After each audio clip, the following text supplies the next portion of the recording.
In thinking about where your building fell now for quality assessments, do the math and just self-reflect in regards to, do you have quality assessments in your building? And that's okay if you don't. It's a reflection piece. And then what are the next steps to creating those quality assessments would be the bigger question.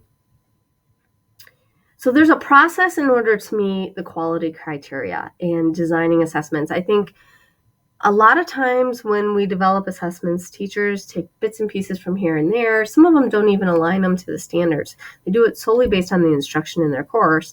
And you need to take some of these pieces into consideration if you are going to use pre and post for educator evaluation and impacting your instruction. So think about test development in your building. First of all, it should be team-based. So grade levels at the elementary should have common assessments. Departments should have common assessments, should have a team that's developing these. Very rarely should there be a teacher designing an assessment completely on their own. There needs to be a purpose behind the assessment. And let me give you an example. I was recently with a district who was evaluating all of their assessments because they felt they were over testing, and they were. And so we did an analysis of all of the assessments going on, and then we went through what was required, meaning they had no control over, such as SAT, PSAT, MSTEP. And then we looked at the ones they had control over, and then we looked at the purpose of each one. And to really talk about the purpose of the assessments was really important, because what they found was exams.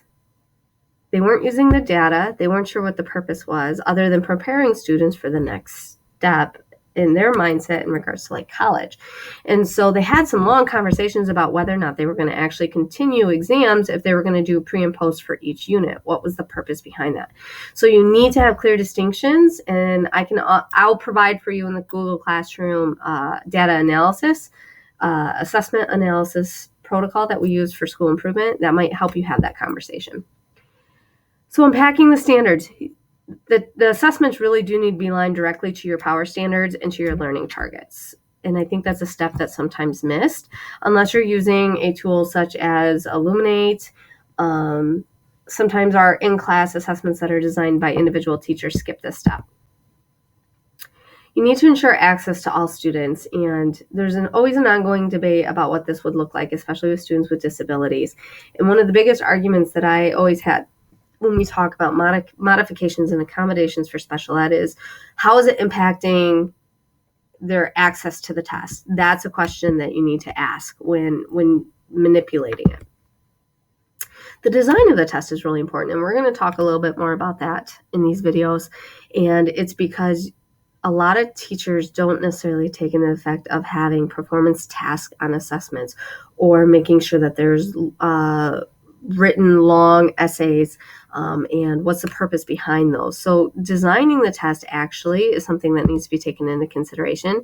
And then the individual items. Are there biases? How are the items attached to the standards? Are they connected to the purpose of the assessment? Field testing. This always throws teachers for a loop when I show this, because they're like, we don't have time to field test. But the reality of the matter is they are, because a good teacher, once a test is given, if the majority of the class performed poorly on an item, for example, they're going to take a look at that item, I would hope, in regards to, is it biased? Is it incorrect? Is it worded funny? Or do I need to go back and reteach it? That's field testing. When you're changing and improving your test each year, that's doing some of those field testings, as long as you're being reflective. Okay, so then the last thing is scoring, growth, and review. And I think in regards to scoring and growth, it kind of goes hand in hand. And your team, going back to the beginning, needs to think about, how are we scoring these tests and what defines mastery on these assessments. Those key components on common assessments is really, really important. And you need to have an annual quarterly review of these assessments. All of this takes a lot of time, but this is the best practice and can result in a headache.